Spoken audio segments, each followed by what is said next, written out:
Hello and welcome again. Here we're going to be migrating teams.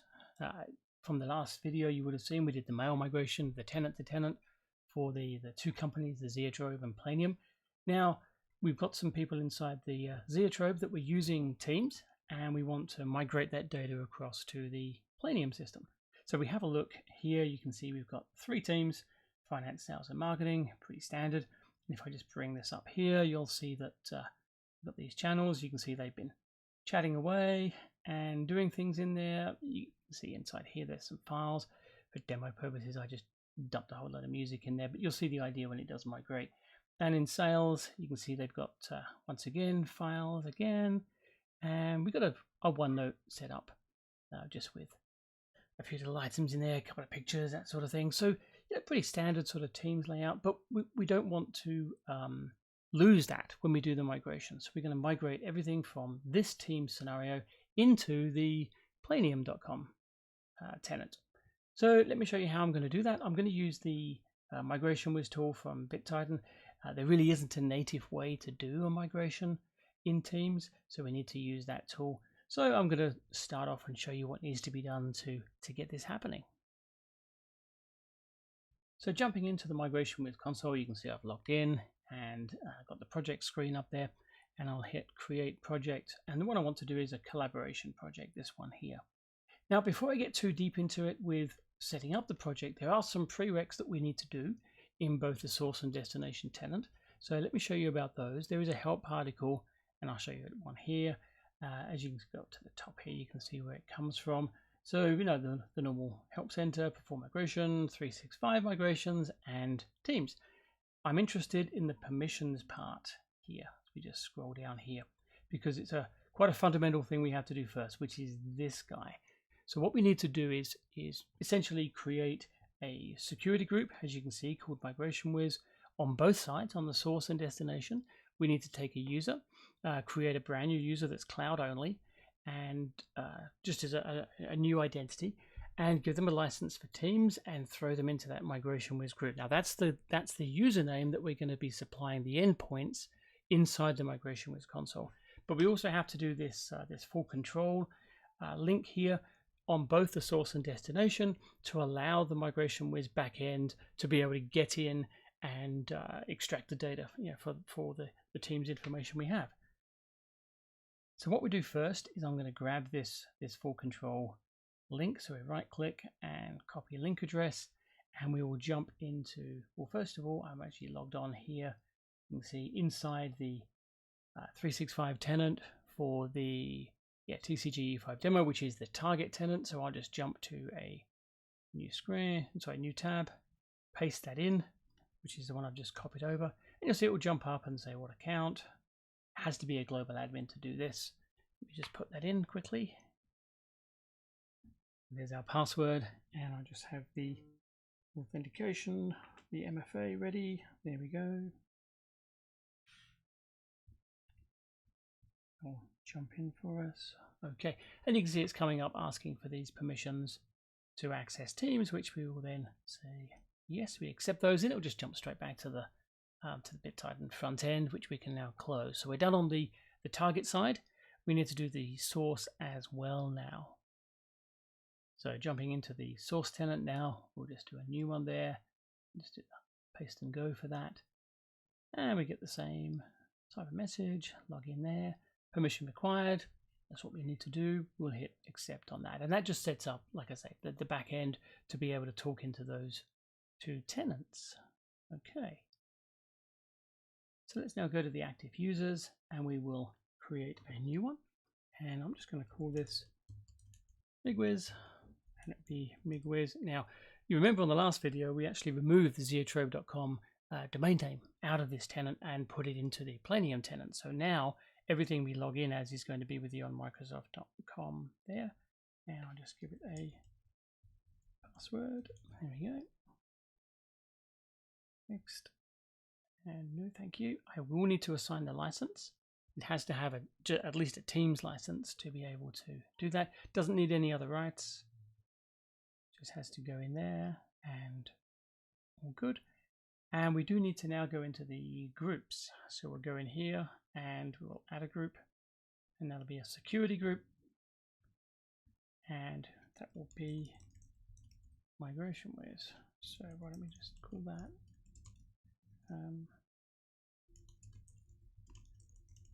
something like that. Nope, that's good. Go create that. And here we should see that in a second once it does its work in the back end. Excellent. Good. And go in, and we will go and add the member, and the member will be, surprisingly enough, Migwiz. Oh, I could have just selected it instead of typing it in there, but we add that in, and that will save accordingly. Here we go. Okay. So that's all we need to do on the source side. We're going to do exactly the same thing on the destination as well as. So I don't need to go and create a brand new user for this one because we already have one, because we were doing some other work with Migration Wiz on this tenant previously, but I will go and update the password though. Like so. Reset that. Okay, now I will go to the teams and groups, and add a group, which will be a security. Again, exactly the same thing. Migration Wiz. I mean, hey, it's only us in there. We don't really need to name it. But you can see it's a simple thing, just adding a group, nothing particularly special. And there it is. Great, go in and give it a second just to get yourself ready. Can't be too fast. There we go. Members, add a member. Great. Oh, sorry, what am I doing? This one there.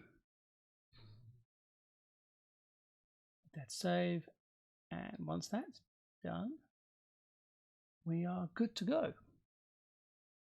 Now, just a quick note about that account. Inside that Mark Test 88, I don't have MFA enforced, but I do have it enforced on the Planeium tenant.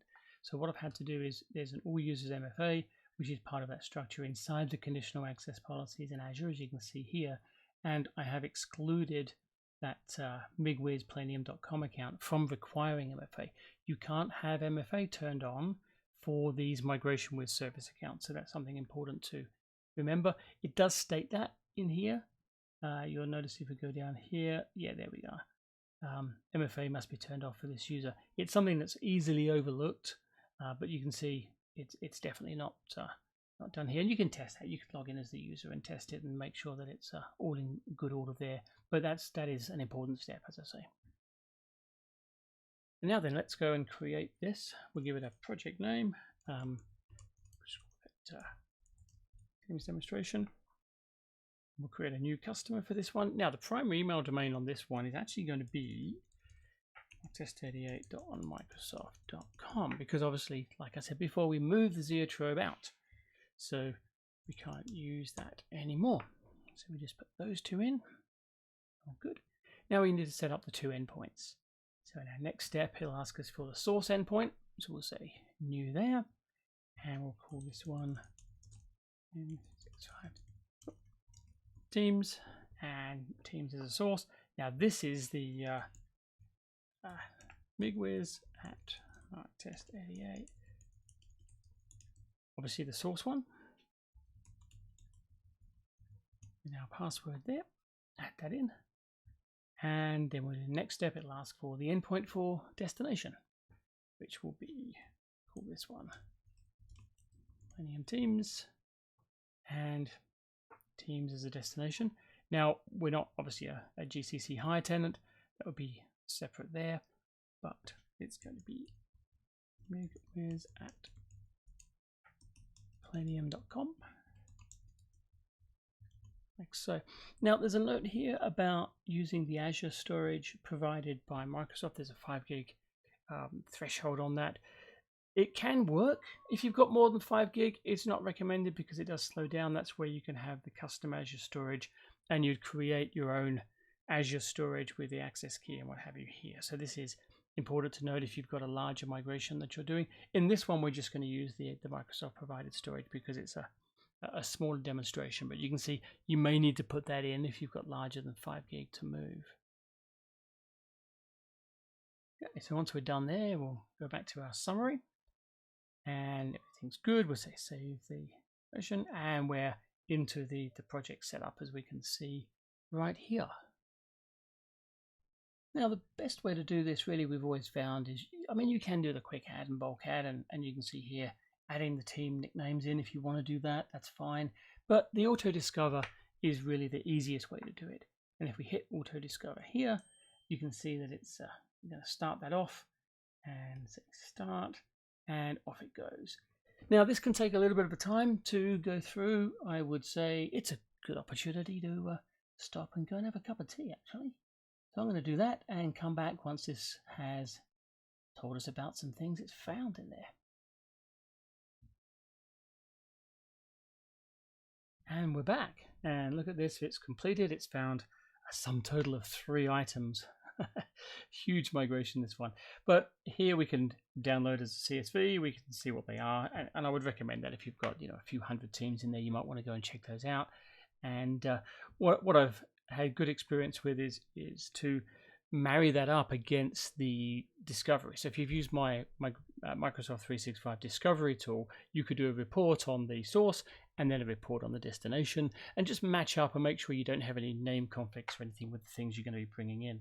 Because when you do the import items here, it throws them over, and you can see now we've got these finance, marketing, and sales team. Now I know for a fact we already have a marketing team inside the Planeium system. So what I'm going to do with this one is this allows you to change the names of the destination as it's coming in. So if I hit the little pencil here, I can change it, and I'm just going to make it to the Zeotrobe just so we know it's come from there.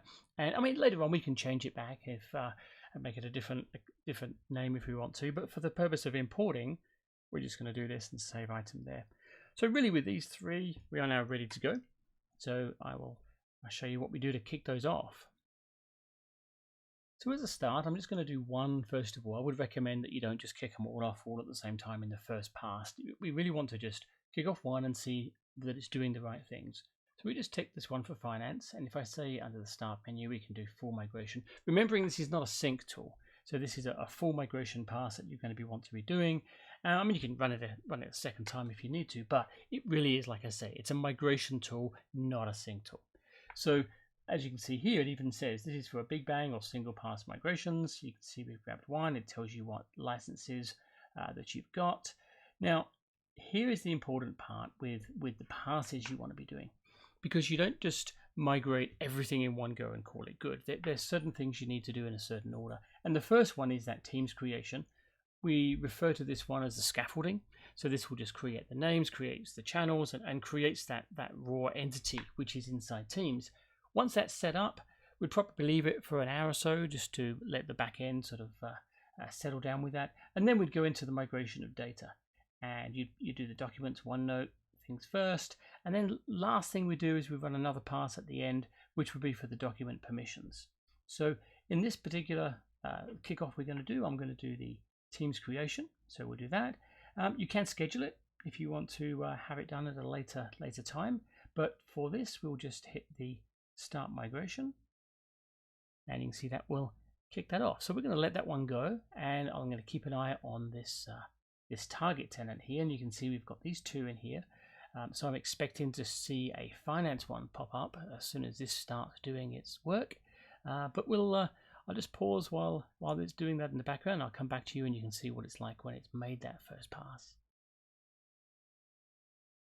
So with that one now showing a completed state, we can kind of have a look at that team inside the target. And if we click on Manage Teams here, and after a refresh, you can see now we have a finance channel. Now if we look at finance, you'll see the owner of that at the moment. The only permissions in there are that Migration Wiz service account which we had, which is obviously correct. This is just the scaffolding run just to make sure we can get things written in there, and it creates the teams for us. So I'm going to go back in the console here. I'm going to grab these 2 because that's now working obviously, and hit full migration, and we'll just do the same thing. We'll just do the the scaffolding, the team's creation step, kick that off and come back in a little while and see what it's done. Right, those three are done. Let's go back to the team state. You can see here it has created those, and you can see it's created the standard channels for them as well. Hasn't created any private channels yet. That is not part of the scaffolding. That is something that happens during the data migration stage. But I did want to show you something about private channels that's quite important here. You see, what I have in place on this tenant is a policy, as you can see here, whereby the global policy is not to create, or to be allowed to create private channels. That will restrict the migration. It won't be able to do it if you have that turned on globally, unless you have something like this. You can see I've got a separate teams policy in here that can create them, and I've got some users assigned, or just the one, which is that Migration Wiz service account. So with that in place, it will be able to then create the private channels that it needs. But it's something that is important to do out of the gate. It will save you a bit of time later if you do have that separate policy just for your service account turned on. All right, so let's kick off our first pass. Now I'm going to do it with all of them as a kickoff, and we'll say for migration. Now in the top of this screen here, it does tell you what the recommended flow for a successful migration is going to be. So obviously setting up teams creation, we've done that one, and then it recommends doing conversations, documents, and you can see their document permissions too. So I'm going to go ahead and do that with the migrate data. We're going to be doing the metadata, documents, OneDrive, conversations, document permissions, and that's all good. No problem there. And we'll take the teams channel memberships, and we'll be doing that last. Now, the note it had there, actually, I should probably go back and show you that. Let's come back. Yes, there we go. Document permissions causes a slow migration. That is completely fair that it would do that. It takes a little bit longer than normal, but we need the document permissions over, so we're just going to have to go ahead and do that. We'll start the migration here, and they will get submitted, and we'll come back and keep an eye on that, see how it goes. Okay, just moving on. Looks like the pass is completed. We do have quite a few errors sitting here, and these will be, yes, as you can see there, the naming of those files doesn't like it in the destination. These are actually just Mac system files, so I'm not worried about those. And some of the other messages here are around the permissioning structure that it wants to try and apply that we have. So that should clean itself up in the next pass. I don't think there's anything too particularly serious in here, just looking through them about what it wants to do. So I'm not going to worry. There aren't any errors that saying cannot migrate for any particular reason, and all the files do look like they've come across there. So what I'm going to do is just kick off the next pass, which is those channel tabs, and then we'll do the permissions and the users as well afterwards, and see what those errors and system looks like after that. So we'll kick off everybody all together. We'll do start for migration, and we'll be down to migrate data, and I'm just going to do channel tabs, which is this one right here. So kick it off, and once again I'll talk to you again real soon. Now the channel tabs, obviously depending on the size, happen pretty quickly, but what I want to look at now, seeing as that's finished, is just come back to those errors that we saw earlier. Now they are permissioning errors, which is something I will show you will clean itself up a little bit later on. But down in here you can see the sales team notebook is one of those channel tabs that we looked at earlier. So there we can see that it has made a copy of those, migrated those over, and you can see the total amount of data which it's performed as well, which is good. So we'll jump back and do the final pass, which is doing the membership. So we'll grab everybody again, start for migration, once again, migrate data. We'll take everything off, but I'm interested in actually this one here, teams and channel memberships. So we'll kick that one off, and away we go. So once again, that's now done, and we can now check out the teams here. We'll just do a quick refresh on that page. I want to talk to you about the users and the user mapping, because that is something that always comes up in these migrations, and I need to show you a few little tricks around that. But if we look at for instance, sales team here, and look at these members here, you can see it's grabbed the members, which is exactly what you would expect. Obviously, the Migration Wiz service account we'd use is in there. We're going to delete that account at the end, so that will then drop out of everybody. But you can see what it's done is it's taken, you can see here, Peter Gibbons at Zeotrobe and replaced it with Planeium and matched him, and it's all gone well. But that doesn't always happen, because what if somebody's naming convention is different? How is it going to do the match? Well, if we look at the help article here, you can see what it does. It says here, by default, we match users, source and destination based on UPN. Yeah, that's all good. If you want to do any different mapping, it's saying you need to go into the advanced settings, and for every single person that is changing, you need to put user mapping, and you map a source to a destination. And I look at that thinking like, yeah, I'm not going to do that. That's just a little bit too difficult in terms of putting them in manually. I don't like doing things manually, so I'm not going to do that. But I'm going to show you how I would do that instead. So what I'm going to do is refer back to what I said before about a migration spreadsheet. And this is an example of just a very cut down version of one. But what I would have in the spreadsheet is all the source accounts on the original, and then of course all the target accounts too. And we marry those up together and we look at what the name changes are and if anything needs to be done on the team side or across on the different tenant. So you'll end up with those. And what you end up with is a way to say, okay, I can now grab the new team group IDs. I know what the original UPN is going to be. I know what the team membership should be in the target, and obviously what the new UPN is in the target. So I can just run a whole lot of PowerShell just to go and fix all that. And how I do that is I just connect into PowerShell. So just in PowerShell, I do connect Microsoft Teams, and that one there. And the first thing I'll do is a get team, and that will show me all the relevant teams in there. Now I'm interested in this marketing one. Really what I'm after here is the different group IDs in the target tenant, because that's what I'm going to use to do the matching. Now I know that one is marketing. I could cut and paste, but I will cut and paste Carl because that's what I want to use for him, and just his name, and he's going to be a member. Now this formula here, you can see at the top, is really just building a PowerShell command with the group ID, the user, and the role. And I would then cut and paste that down all the different lines of this, basically the matching file which we've got, and then dropping those in quite simply back into PowerShell here and run that. That will very quickly add them in for me. And if I jump back into the team here and look at, let's have a look at marketing, one of them. So that's the original marketing. Let's go at the Zeotrobe one that's come across, and he's not there because I do need to refresh that. You'll see that if I refresh it now, by running that PowerShell, it is now, there he is. And we can do the same thing on sales team, and there he is there as well. So like I say, using the PowerShell and the matching spreadsheets, you really need to download that 365 Discovery tool that I've got.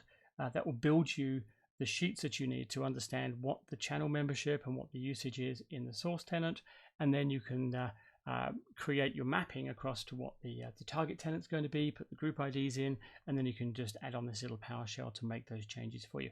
Now that's really only necessary, remember, if the UPN changes from the source to the destination. If it doesn't change, you'll find they come in correctly. In this case of here, Peter Gibbons. But a lot of people change their names. It could be Pete, it could be Peter. I mean, who knows what he's going to go by in the old or new tenant, whether they're stricter on the name conventions or not. But either way, like I say, I don't want to do things in the Migration Wiz console for that. I'm going to use the migration sheets and the PowerShell in the back end to finish that up afterwards. Now looking at Peter's workstation, you can see in Teams, he is logged in here, as you can see, Peter Gibbons at Planeium.com. So that's the new one. Just want to show you what it looks like for this migrated data that's come over. So you can see this one here, that was part of the original tenant, but these ones here are what's come over. So if we look at finance and look at general tab, you can see there's the data that's come in. The conversations, they do appear and say conversation migrated from previous tenant, but they're still usable. I can actually hit reply in here and put something in, and that will still be obviously relevant. Now also, if we look at finance, you'll look at files, you'll see that there's our files that have come over, and likewise in the sales team, have a look at the general tab. We did have, along with files, obviously those as well, and we had the notebook, which had a OneNote session in there. You can see there's our picture of our airlines and all the different tabs and what have you, which have also come over. So with that, we'll consider this migration now completed. We've got everything over. Hope that was useful for you guys, knowing how to use Migration Wiz for the Teams migration. And feel free, fire any questions you got over to me, just add them to the comments in the channel. But also, please subscribe to the channel. You know, I really appreciate it when you do. And I will talk to you next time. Thanks for watching.